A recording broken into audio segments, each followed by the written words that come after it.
Good morning friend, जय जगन्नाथ। आइए इस वीडियो में हमने डिस्कस करने वाला है यानी 19 अप्रैल 2025 की जो भी करंट अफेयर है, जो भी इम्पोर्टेंट क्वेश्चन रहे, एक एक करके हमने डिस्कस करने वाला है। तो चलिए बिना टाइम वेस्ट करें, जो भी बातें रहे, जो नेशनल एंड इंटरनेशनल तौर पर जो भी बातें रहे, एक एक करके हमने डिस्कस करते हैं। जो एग्जाम पॉइंट ऑफ व्यू से जो इम्पोर्टेंट है वही डिस्कस करेंगे, टू द पॉइंट डिस्कस करेंगे। फर्स्ट क्वेश्चन आपके सामने रहे, क्या पूछा जा रहा है बताना। विच स्पेस एजेंसी, कौन सी space agency is set to launch the first biomass mission on 29 April 2025। ये बताना कौन सी स्पेस एजेंसी ने रिसेंटली जो कि ये अनाउंसमेंट करी है कि लॉन्च करने वाला है बायोमास मिशन, ये 29 अप्रैल 2025 में ये लॉन्च करने वाला है। बायोमास मिशन असल में है क्या, असल में ये क्यों लॉन्च किया जा रहा है, ये सारे के सारे हमने डिस्कस करेंगे। ध्यान में रखना, ये क्यों ऑब्जर्व की जाएगी, ये एक क्लाइमेट चेंज के लिए जो कि ऑब्जर्व किया जा रहा है, फॉर क्लाइमेट चेंज, जो कि एक प्रिपेयर करने वाला है, एक 3D मैप प्रिपेयर करने वाला है। 3D मैप, किसकी 3D मैप प्रिपेयर करने वाला है, जो फॉरेस्ट एरिया रहे ना, यानी जो फॉरेस्ट मैपिंग रहे, 3D मैप ऑफ ए जो of forest area, forest area. ध्यान में रखना, रिसेंटली ये अनाउंसमेंट करिए, कौन सी स्पेस एजेंसी, स्पेस स्टेशन इन्होंने अनाउंसमेंट करिए, ये लॉन्च की जाएगी, ये यूरोपियन स्पेस एजेंसी, यानी option C is the right answer, यही है। एंड यूरोपियन स्पेस एजेंसी कौन सी कंट्री की, क्या आप बता सकते हो? ये हालांकि एक ही कंट्री की नहीं, लगभग 20 से ज़्यादा कंट्री यहाँ पार्टिसिपेट रहे इनके यूरोपियन स्पेस एजेंसी, जैसे फ्रांस हो गया, पेरिस हो गया, यहाँ इंक्लूड रहे यूरोपियन स्पेस एजेंसी में। इन्होंने जो कि क्लाइमेट चेंज के लिए एक प्रिपेयर करने वाला है 3D मैप। अब तक जो कि 2D मैप हुआ करता था, जितना भी फॉरेस्ट एरिया रहे ना, जितना भी फॉरेस्ट एरिया रहे, इसकी 2D मैप हुआ करता था। अभी के टाइम में ये अनाउंसमेंट करी है कि 3D मैप प्रिपेयर की जाएगी, किसके माध्यम से, जो बायोमास मिशन, मिशन का नाम ही बायोमास मिशन है, ध्यान में रखना, नाम है बायोमास मिशन, बायोमास सैटेलाइट, ये सैटेलाइट भी वही बायोमास सैटेलाइट है, बायोमास सैटेलाइट, ध्यान में रखना। और बात करें किसके बारे में, ये कौन सी रॉकेट के माध्यम से ये लॉन्च की जाएगी, रॉकेट, ये भी इम्पोर्टेंट है, हालांकि हमने डिस्कस कर रहे थे इसके बारे में, पूरे डिस्कस कर लेते हैं। ये है वेगा, क्या रहे, वेगा सी नाम करके एक रहे, वेगा सी रॉकेट, क्लियर इतनी सी बात, ध्यान में रखना। और बात करें किसके बारे में, ये वेगा सी रॉकेट नाम कर रहे हैं। और ये जो सेटअप करी जाएगी ना, जो सेटअप करी जाएगी, अल्टीट्यूड पूछे तो अल्टीट्यूड मतलब जो कितने के ऊपर में ये सेटअप की जाएगी, ये अल्टीट्यूड जो सेटअप की जाएगी ये 600 क्या रहे, 660 या फिर 66 ऐसे आसपास से रहे, ध्यान में रखना, किलोमीटर के ऊपर में ये सेटअप की जाएगी, ध्यान में रखना इतनी सी बात। ये सैटेलाइट तो हमने डिस्कस कर ली, ये जो कि यूरोपियन स्पेस एजेंसी, देखते हैं क्या रहे, डिटेल में क्या रहे देखते हैं। द यूरोपियन स्पेस एजेंसी जो ESA रहे is set to launch the biomass mission on April 29, 2025. The satellite will be launched aboard a Vega C rocket from the Kourou spaceport in the French Guiana से ये launch की जाएगी, will be placed in the sun synchronous orbit। बहुत ही important है, ध्यान में रखना। देखते हैं क्या आ रहा है नेक्स्ट में, आने बताना। जो इसरो की रहे, इसरो की क्या आप बता सकते हो, इसरो की हेडक्वार्टर कहाँ है, यानी इंडियन स्पेस रिसर्च ऑर्गेनाइजेशन है, इसका हेडक्वार्टर बेंगलुरु में रहे, इसका ध्यान में रखना, बेंगलुरु में स्थापना पूछे तो 1969 में इसका स्थापना करवाया गया है। नील आर्मस्ट्रांग जो बूज अल्ड्रिन रहे, जो चांद पर जो फर्स्ट पहला जो कदम रखी है, यानी वो नील आर्मस्ट्रांग है। इसके बाद जो कि बूज अल्ड्रिन रहे, वो भी 1969 में एक मिशन के तहत जो कि ट्रैवल करी थी स्पेस की, जो कि चंद्रमा पर। देखते हैं क्या आ रहा है नेक्स्ट। नंबर 2 में क्या पूछा जा रहा है, which of the following traditional musical instrument, and ये बताना। और एक बता दूँ, 1969 तो हमने डिस्कस की, ठीक है, ये बताना कौन से 5 ईयर प्लान में ये लॉन्च करवाया गया था, या कौन से 5 ईयर प्लान में। तब तक देखते हैं ये क्वेश्चन में क्या आ रहा है। फ्रॉम दी वाराणसी, जो कि रिसेंटली एक ट्रेडिशनल म्यूजिकल इंस्ट्रूमेंट ये दी गई है जीआई टैग के रूप में, जो कि ये वाराणसी की है। क्लियर इतनी सी बात, recently receive the GI tag. कौन से म्यूजिकल इंस्ट्रूमेंट रहे जो कि वाराणसी की, ये दी गई है जीआई टैग के रूप में। अभी के टाइम में काफ़ी जो जीआई टैग के बारे में चर्चा में रहे। करेंटली ध्यान में रखना है, करेंटली मतलब बात यही है कि 21 प्रोडक्ट दी गई है जीआई टैग। मतलब जो पीएम मोदी रहे, प्राइम मिनिस्टर नरेंद्र मोदी, इन्होंने विजिट करी थी ये प्लेस। एंड रिसेंटली जो यूपी की ये वाराणसी की 21 प्रोडक्ट को ये दी गई है जीआई टैग। अब तक जो वाराणसी के बारे में बात कर रहे हैं, यहाँ की लगभग टोटल 30 प्रोडक्ट रहे जो कि जीआई टैग में इंक्लूड रहे। हमने डिस्कस कर रहे हैं वाराणसी के बारे में, है ना। बट आपको उत्तर प्रदेश के टोटल जो कुल जो जीआई टैग के मामले में बात करें तो वो 75 आपको देखने को मिलने वाला है। 75 के आसपास में जो जीआई टैग के मामले में 75 रहे। क्लियर इतनी सी बात। और हमने बात कर रहे हैं किसके बारे में, ट्रेडिशनल म्यूजिकल इंस्ट्रूमेंट। ये है एक थोड़ा सहानाई एंड वी है तबला। क्लियर। एंड क्या आप बता सकते हो एक सहानाई के बारे में, जो इसके जो एक्सपोनेंट रहे, यानी जो सहानाई की जो एक्सपोनेंट, क्या आप नाम बता सकते हो इनके नाम बारे में। तो हमने बता देता हूँ, ये जो 1969 है, ये कौन सी 5 ईयर प्लान, ये बताना। ये 4th 5 ईयर प्लान है। क्लियर, 4th 5 ईयर प्लान है, इतनी सी बात ध्यान में रखना। एंड और देखते हैं क्या आ रहा है, इंस्ट्रूमेंट फ्रॉम दी। सो ध्यान में रखना, ये 4th 5 ईयर की प्लान है, यानी 1969 की है। जैसे कि आपको मतलब 1951 से 1956 तक ये फर्स्ट 5 ईयर प्लान रहे। 1956 से लेकर ये जो कि 1900 कौन से रहे, 5 ऐड कर लेना, ये 61 होने वाला है। बस ऐसे करके ये 1961 से जो कि 61 से कौन सी रही 1966 तक। बट इसके बाद जो कि प्लान हॉलीडे रही, ध्यान में रखना है, इसके बीच में प्लान हॉलीडे रही 69 तक। एंड इसके बाद जो लॉन्च करवाया गया था 4th 5 ईयर प्लान। क्लियर इतनी सी बात ध्यान में रखना, ये 4th 5 ईयर प्लान है। कौन सी 1969 जो इसरो की स्थापना करवाया गया था 4th 5 ईयर प्लान में। बट हमने पूछा था, क्या पूछा था इसमें, ये तो हमने डिस्कस कर ली। यहाँ पूछा था जो सहारा एरिया है, एक एक्सपोनेंट का नाम बताना। क्या बता सकते हो, वो है जो बिस्मिल्लाह खान रहे। हमने डिस्कस करते रहता ना, जब स्टैटिक जीके जो हमने डिस्कस कर रहे हैं एक सीरीज स्तर पर, हमने हर बार डिस्कस कर रहे हैं। ये जो सहानाई की अक्सर है वो है बिस्मिल्लाह खान। क्या आ रहा है, बिस्मिल्लाह खान। क्लियर, बिस्मिल्लाह खान रहे। एंड जो कि एक ही वॉज द मतलब एक मोस्ट इम्पोर्टेंट जो कि क्या रहे। और बात करें बिस्मिल्लाह खान के, ठीक है, बिस्मिल्लाह खान के बारे में बात कर लेते हैं। जो पंडित जवाहरलाल नेहरू रहे ना, इनकी एक बहुत ही मतलब बहुत ही करीब लोग रहे जो बिस्मिल्लाह खान रहे। एंड बात करें इनके बारे में, बात कर लेते हैं। इन्होंने जो कि इंडिपेंडेंस डे पर जो कि ये सहानाई बजाई थी, बहुत ही इंपॉर्टेंट है, ध्यान में रखना। इंडिपेंडेंस डे पर इन्होंने सहानाई बजाई थी बिस्मिल्लाह खान।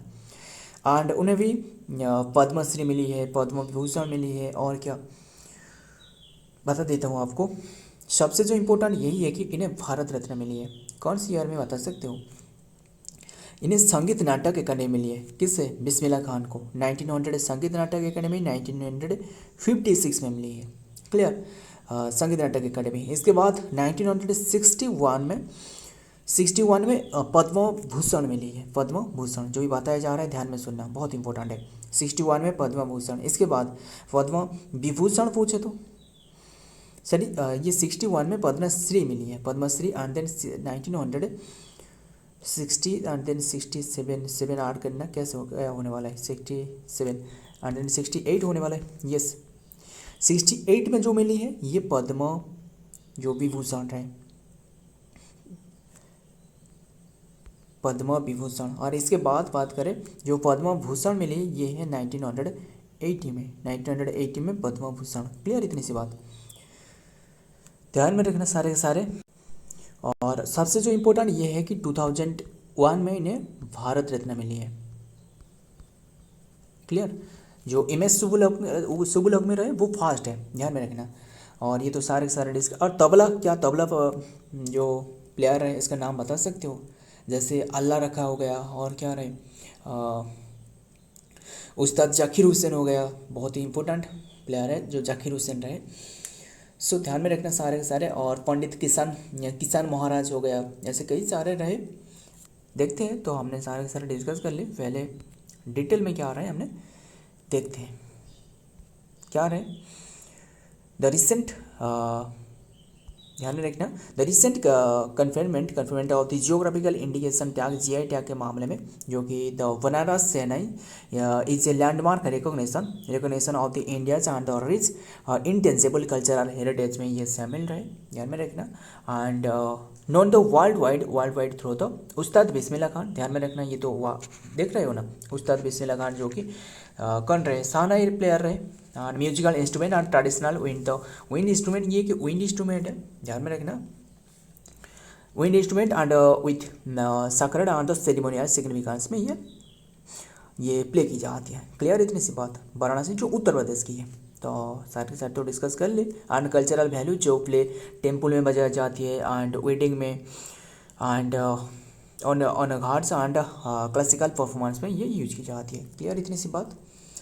एंड क्या जीआई टैग के बारे में आपको नहीं पता? कौन सी एक्ट, 1999 एक्ट कौन सी ईयर में इम्प्लीमेंट करवाया गया? 1999। कौन सी ईयर में इम्प्लीमेंट करवाया गया? 2003 में। एंड फर्स्ट जो दी गई थी दार्जिलिंग टी को, कौन सी ईयर में? 2004 एंड 5 में।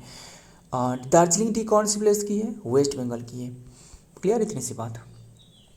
जीआई टैग कौन सी कितने ईयर के लिए दी जाती है? 10 ईयर के लिए। इसके बाद ये फिर से अप्लाई करना पड़ता है, बात यही है। एंड इंडिया का एम क्या है 2030 तक? इंडिया का एम यही है कि 10,000 प्रोडक्ट को प्रोवाइड करना जीआई टैग। इतनी सी बात तो आपको पता ही होगा, शायद हमने हर बार डिस्कस करते रहते हैं, हालांकि हज़ारों बार डिस्कस कर लेंगे, फिर हमें याद रहना चाहिए, जैसे भी करके याद रहना चाहिए एग्जाम पॉइंट ऑफ व्यू से। देखते हैं नंबर 3 में क्या रहे, world liver day observe on which date. अब तक हमने जो भी डेट डिस्कस की है, क्या आपको कुछ याद है कितनी की डे हमने डिस्कस की है? सो ध्यान में रखना, जो कि वर्ल्ड लिवर डे कौन सी डेट को ऑब्जर्व करी जाती है? वर्ल्ड लिवर डे ये है 19 अप्रैल, option B is the right answer, 19 अप्रैल। क्लियर। एंड एक जो कि 19 अप्रैल को ये डे ऑब्जर्व करी जाती है।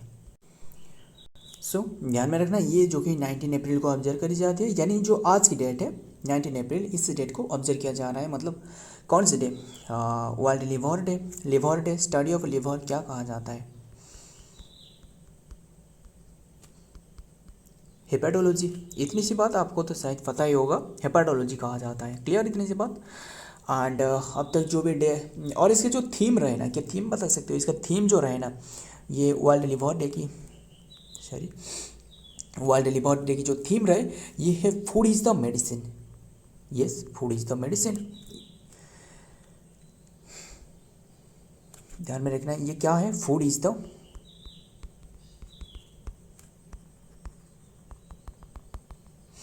The medicine. क्लियर, इतनी सी बात।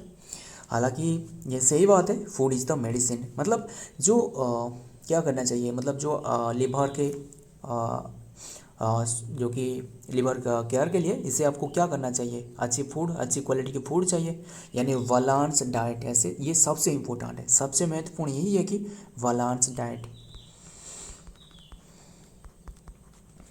क्लियर, इतनी सी बात। एंड और सबसे जो सेहत के लिए, यानी जो लिवर के लिए सबसे जो फूड जो रहे ना, अच्छी फूड रहे, वो है स्पिनाच हो सकता है, क्या हो सकता है? स्पिनाच रहे, जो विटामिन ए जो फूड रहे, एंड स्पिनाच हो गया, एंड काले, एंड और क्या रहे, जो ब्रोकोली रहे, यानी जो ग्रीन वाला जो कलीफ्लावर देख रहे हो, देखते हो ना, वही है जो ब्रोकोली रहे, ब्रोकोली। और क्या रहे, जो कलीफ्लावर है, ये भी हो सकता है, कलीफ्लावर रहे, ये भी हो सकता है। और क्या रहे, फिश हो सकता है, सालमन रहे, सालमन जो ट्यूना फिश पता है आपको? जो ट्यूना फिश बहुत ही कॉस्ट की है, बहुत ही कॉस्ट की है, और रेयर फिश है ये एक। सो ये लिवर के लिए अच्छी है, बस। और अब तक के कौन सी डे हमने डिस्कस की है, क्या आप बता सकते हो? क्या हमने सीट इंक्लूड करी है? नहीं है, सीट नहीं है। तो हमने थोड़ी सी डिस्कस कर लेते हैं जो भी मुझे याद है, एंड जो भी आपको याद है।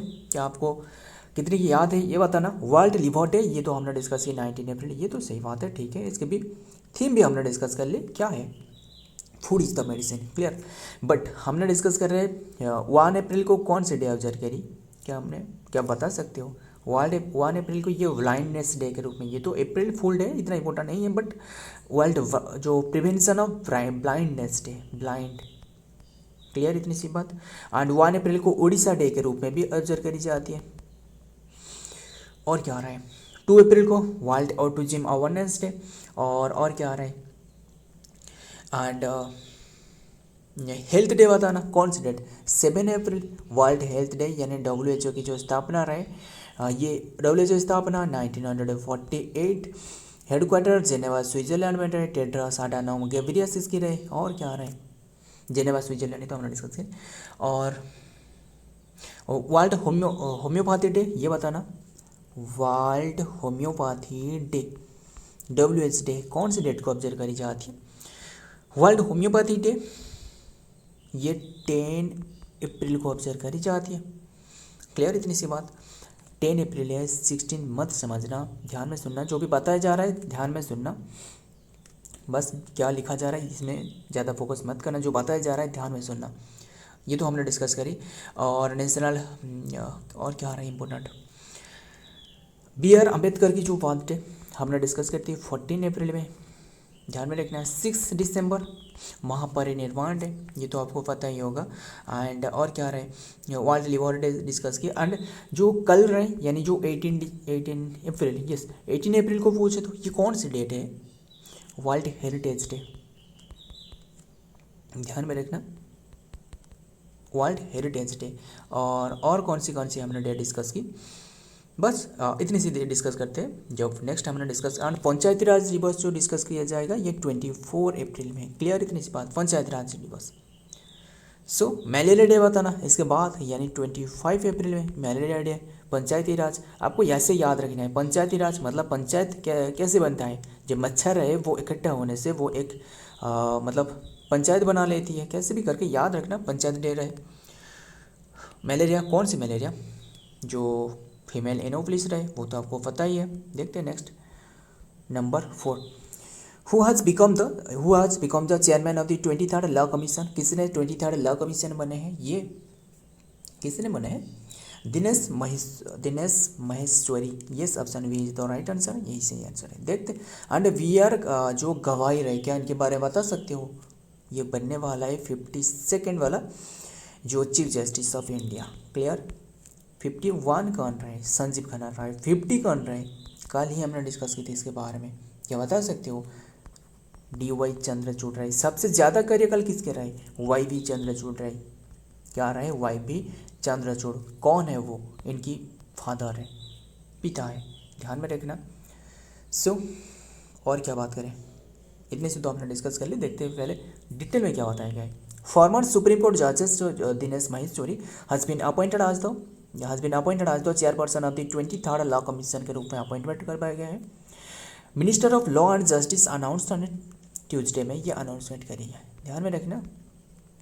आइए देखते हैं next, number 5, who has become the new president of Ecuador, Ecuador की न्यू प्रेसिडेंट बने वो कौन है, ध्यान में रखना। इक्वेडर बस नाम याद रखना, वही इंपॉर्टेंट है, कौन बने इक्वेडर की, ये है डानियल, क्या ऑप्शन में नहीं है, डानियल ऑप्शन नोवोआ, ध्यान में रखना। एंड बात करें इक्वेडर की कैपिटल के बारे में, करेंसी के बारे में, और क्या बात करते हैं, जो इम्पोर्टेंट है वही डिस्कस करते हैं। ये है क्योटा, क्या रहे, क्योटा,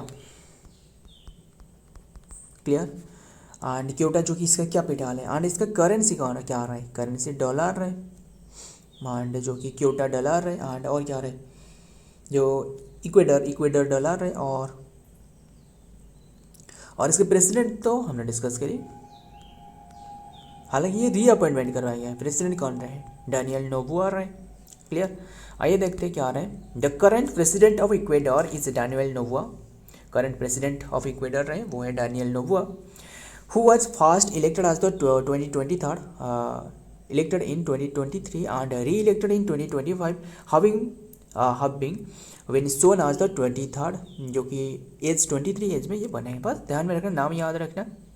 देखते हैं नेक्स्ट नंबर 6 में यहाँ है, who has been appointed as the, ये बताना, who has been appointed as the president of Indian weightlifting federation IWF athlete commission. किसने बने हैं? ये है मीराबाई चानू बने हैं, यानी जो वेट लिफ्टर रहे उन्होंने बने हैं मीराबाई चानू। क्या है? Option B is the right answer, Mirabai Chanu. And देखते हैं आगे, और आगे बढ़ने से पूर्व ये बताना, जो कन्नम मल्लेश्वरी, क्या इनके बारे में बता सकते हो? इन्होंने 2020 ईयर में, जो कि इन्होंने सिडनी ओलंपिक जो रहे, कौन सी ओलंपिक? सिडनी ओलंपिक है, इन्होंने जो कि मेडल अचीव कर दी। क्या गोल्ड मेडल? नहीं है, गोल्ड मेडल नहीं है, ब्रोंज मेडल, बट फास्ट है इसलिए इंपॉर्टेंट है। ब्रोंज मेडल अचीव करिए, फास्ट वुमेन, बहुत ही इंपॉर्टेंट है, फास्ट वुमेन, क्लियर इतनी सी बात। एंड ब्रोंज मेडल अचीव करिए। और किसके बारे में डिस्कस करते हैं? और सो ध्यान में रखना, और भी इन्हें और भी कई सारे अवार्ड रहे, बता देता हूँ आपको। 1994 की बात है, इन्हें अर्जुन अवार्ड दी गई है। एंड अर्जुन अवार्ड की शुरुआत आप बता सकते हो कौन सी ईयर में अर्जुन अवार्ड दी गई है? ये अवार्ड है, कौन सी ईयर में अर्जुन अवार्ड की शुरुआत करवाई गई? 1961 में। एंड 61 से याद आ रहा है क्या? 61 से बता सकते हो जो 61 आर्टिकल में क्या मेंशन रहे? Impeachment of president. क्या रहे?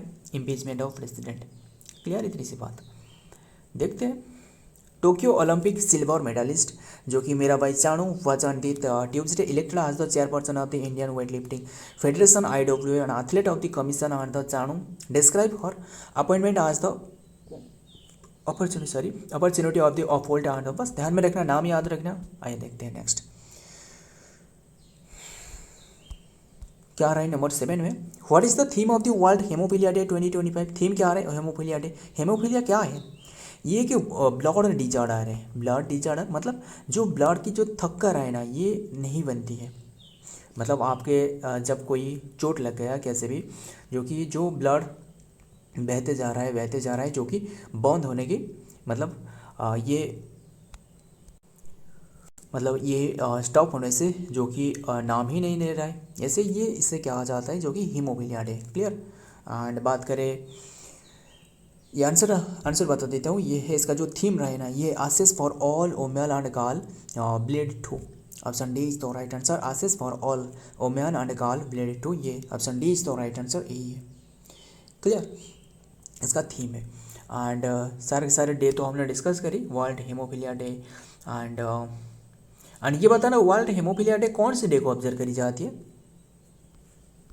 ये 17 अप्रैल।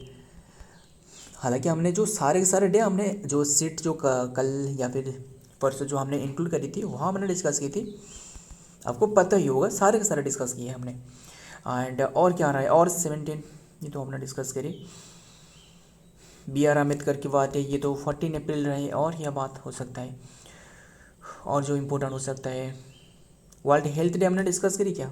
7 अप्रैल, यस, हमने फर्स्ट क्वेश्चन में डिस्कस करी, सेकंड क्वेश्चन में। एंड देन वर्ल्ड क्या रहे, ध्यान में रखना, आइस में और एक इम्पोर्टेंट डे है जो 30 अप्रैल है ना, ये है आयुष्मान जो भारत दिवस रहे। क्यों? देखिए इसी डेट में ये लॉन्च करवाया गया था, हालांकि हमने डिस्कस करेंगे इसके बारे में, ध्यान में रखना। एंड इतनी सी बात ध्यान में रखना। और नेशनल सिविल जो सर्विसेज डे, क्या बता सकते हो कौन सी डेट? नेशनल सिविल सर्विसेज डे, ये 21 अप्रैल को, ध्यान में रखना। देखते हैं अब क्या आ रहा है। एंड जालियानवाला वाला बाग मैसाकर कौन सी ईयर? 13 अप्रैल 1999 की बात है, क्लियर। 106 ईयर हो चुकी है ये अब तक, इतनी सी बात तो आपको पता ही होगा। इरम जो मैसाकर रहे, जैसे सेकेंड जालियानवाला बाग रहे। देखते हैं मॉन्ट्रियल अप्रैल 17 2025 जो कि ध्यान में रखना, जो कि on the April 17 2025 the global bleeding disorder community and will come together under the theme access for, जो कि access for all women and girl bleed too, यही है थीम। And celebrate world haemophilia day, clear इतनी सी बात। World women and girl जो रहे विथ ब्लीडिंग डिसऑर्डर एंड जो WGBDS रहे आर स्टिल अंडर, जो कि अंडर डायग्नोस्ड, एंड अनडिजर्व्ड। ध्यान में रखना सारे के सारे। आइए देखते हैं नेक्स्ट क्या आ रहा है। नेक्स्ट नंबर 8 में डिजिटल ई सेहत। क्या है ये ई सेहत? इससे तो आपको पता चल रहा है कि ये हेल्थ के बारे में हो सकता है। Yes, health care launch by हुई स्टेट? कौन सी स्टेट और यूटी के द्वारा? ये यूनियन टेरिटोरी ऑप्शन ये D is the right answer. Jammu Kashmir के द्वारा ये लॉन्च करवाया गया है, जो कि हेल्थ लॉन्च बाय ये जम्मू कश्मीर के द्वारा। ध्यान में रखना जो उमर कौन रहे, सीएम कौन रहे जम्मू कश्मीर के? उमर अब्दुल्ला रहे। उमर अब्दुल्ला रहे। और क्या बात करें, और एक हमने कल या फिर परसों हमने डिस्कस की है, जो न्यू चीफ जस्टिस बने हैं, क्या बता सकते हो इनका नाम? जो जम्मू कश्मीर के रहे एंड जो जम्मू कश्मीर और लद्दाख के रहे, लद्दाख हाई कोर्ट की, क्या बता सकते हो इनका नाम क्या रहे? और बता दूं जो सीएम रहे, सीएम तो उमर अब्दुल्ला, ओम अब्दुल्ला नहीं, उमर अब्दुल्ला। क्लियर। कैपिटल क्या रहे? कैपिटल श्रीनगर रहे, श्रीनगर ये समर कैपिटल। एंड देन और कौन सी कैपिटल रहे? जम्मू आपको पूछे तो ये विंटर कैपिटल। इतनी सी बात आपको तो पता ही होगा। लेफ्टिनेंट गवर्नर कौन रहे? एलजी कौन रहे? बीडी मिश्रा नहीं है। बीडी मिश्रा किसकी है? लद्दाख की है। एंड ये रहे Manoj Sinha, Manoj Sinha. Clear. And deputy CM बताना, डेप्यूटी सीएम कौन रहे? यानी जो ये है सुरेंद्र जो चौधरी रहे, सुरेंद्र चौधरी। और बात कर रहे हैं, क्या हमने एक क्वेश्चन पूछा था, जो न्यू चीफ जस्टिस रहे, जो न्यू बने हैं वो है अरुण क्या रहे? अरुण गंगा रेड्डी नहीं है, अरुण पल्ली रहे, अरुण पिल्लाई। क्लियर। सारे के सारे देखते हैं। जम्मू कश्मीर जो कि chief minister Omar Abdullah today launch the e Sehat of जो कि comprehensive and the stop the digital जो कि solution and design to character of the health care and the need of the people and the union territory. ध्यान में रखना ये e Sehat है। देखते हैं next number 9। According to ASI report के मुताबिक जो एयरपोर्ट जो रहे, यानी एयर रिपोर्ट सर्विसेज जो रहे, ये रिपोर्ट के मुताबिक rank India Indira Gandhi international airport, इसका रैंक क्या है? 9 पर है। एंड टॉप पर इतना इंपॉर्टेंट नहीं है, बट बस हमने इंडिया के बारे में डिस्कस करते हैं। ये इंडिया की ये 9 पर रही, ये इंटरनेशनल एयरपोर्ट जो इंदिरा गांधी इंटरनेशनल एयरपोर्ट रहे। क्लियर, इतनी सी बात। एंड टॉप पर तो आपको बता देता हूँ, वो इंपॉर्टेंट नहीं है, फिर भी हम ध्यान में रखना। टॉप पर कंट्री वो है क्या है?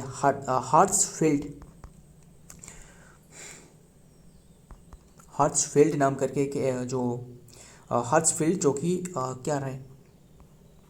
जैक्सन, हार्ट्सफील्ड जैक्सन ये रहे, जो कि जैक्सन अटलांटा, ये टॉप पर रहे। क्लियर, इतनी सी बात। देखते अब क्या रहे।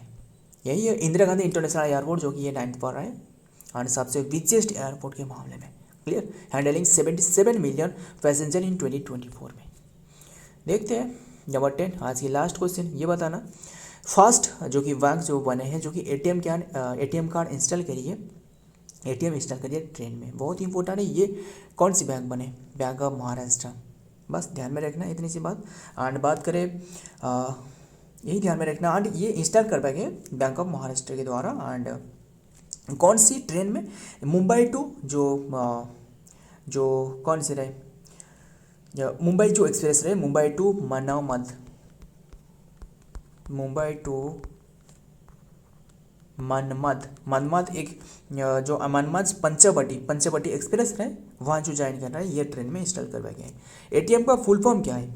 Automated teller machine. Yes.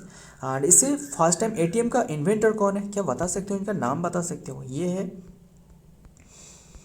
John Adrian Shepherd, John Adrian Shepherd. ध्यान में रखना। और बात करें महाराष्ट्र के बैंक के बारे में, इसका स्थापना एस्टेब्लिशमेंट ये है 16 सितंबर 1935, यानी जो आरबीआई की स्थापना है। एंड हेडक्वार्टर पुणे में रहे, एंड एमडीसी जो एमडी चेयरमैन जो रहे वो है निधु सक्सेना। देखते हैं नेक्स्ट में क्या रहा है, ये तो हमने डिस्कस करी है। सो ये रहे आज की कंटेंट। एंड वीडियो पसंद आया तो वीडियो को लाइक करना, दोस्तों के साथ शेयर करना। मिलता हूँ और एक वीडियो में और एक इंपॉर्टेंट इश्यू के साथ। तब तक के लिए जय हिंद, जय जगन्नाथ।